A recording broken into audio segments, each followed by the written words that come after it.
नमस्कार, leave live चॅनलवरती तुमचं स्वागत आहे। आज मी तुम्हाला ढिंडऱ्यांची रेसिपी दाखवणार आहे। ढिंडरे हे ज्वारीपासून बनतात। आपल्याला ज्वारी घ्यायची आहे। आज मी ही ज्वारी या मापाने 4 माप मोजून घेतलेली आहे। हे माझ्याकडे माप आहे, या मापाने मी 4 माप ज्वारी मोजून घेतलेली आहे। आता ही ज्वारी मी धुवून घेईल। जर तुमच्याकडे माप नसेल तर तुम्ही मोठ्या वाटीने किंवा छोट्या वाटीने तुम्हाला ज्या प्रमाणात हवे आहे त्या प्रमाणात तुम्ही ती ज्वारी घेऊ शकतात। पाणी टाकून आपण आता ही ज्वारी 3 वेळा धुवून घेऊ स्वच्छ पाण्याने। आता मी ही ज्वारी स्वच्छ पाण्याने धुतलेली आहे। 3 ते 4 वेळा त्याचं पाणी काढून घेतलेलं आहे। आता मी त्यात पाणी ओतून तिला 3 दिवसांसाठी भिजण्यासाठी ठेवणार आहे। ढिंडऱ्यांना ज्वारी भिजायलाच घालावी लागते, त्याशिवाय ते ढिंडरे होत नाहीत। आपण जी ज्वारी ढिंडऱ्यांसाठी 3 दिवस भिजत घातली होती ती मी तिला पाण्यातनं काढली, तिला स्वच्छ धुतली, हातावर चोळली, कारण ते पाण्यामध्ये असल्यामुळे तिचा थोडा उग्र वास येतो। तो उग्र वास निघून जाण्यासाठी हातावर चोळून घेतली आणि स्वच्छ धुवून ती तयार झालेली आहे। मेथी ही 2 दिवस पूर्ण झाल्यावरती 3ऱ्या दिवस लागला तेव्हा मेथी भिजायला घालायची। मेथी ही 12 तास तरी भिजायला हवी। मग मेथी स्वच्छ धुवून घ्यायची आणि दोघंही मिक्सरमध्ये छान बारीक असं ग्राइंड करून घेणे। मिक्सर मधून ग्राइंड केल्यावरती आपलं पीठ असं झालेलं आहे।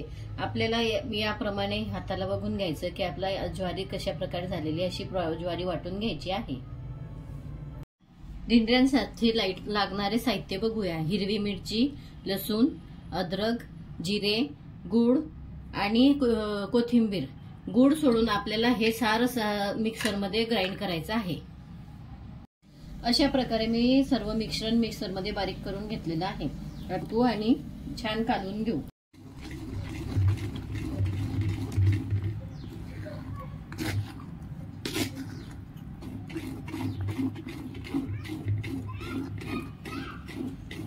आता आपले बॅटर रेडी झालेले आहे। बॅटरची कन्सिस्टन्सी अशी हवी।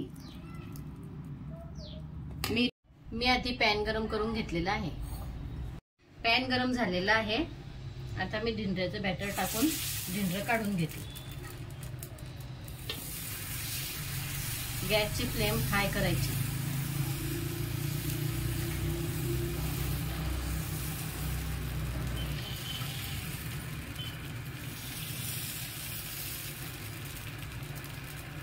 थोडं साइडने तेल घालूया।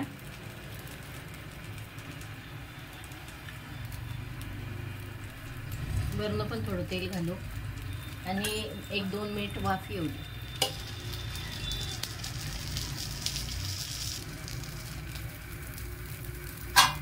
ही साइड आपली छान झालेली आहे। आता त्याला पलटून घेऊ।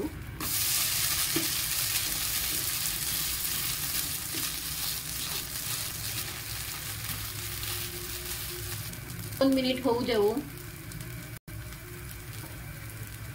पुन्हा या साइडने पलटून घेऊ।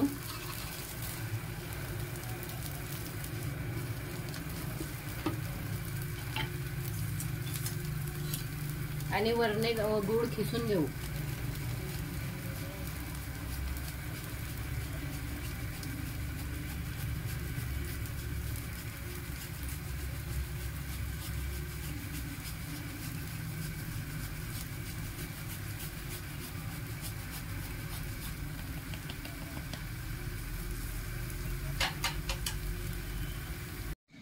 ढिंडरे खाण्यासाठी रेडी झालेले आहे। माझ्या रेसिपी तुम्ही नक्की बघा। मला लाईक, शेअर, कमेंट, सबस्क्राईब नक्की करा आणि अशाच नवनवीन रेसिपी पाहण्यासाठी माझ्या बेल आयकॉनवर क्लिक करा। धन्यवाद। भेटूया आता नवीन रेसिपीमध्ये।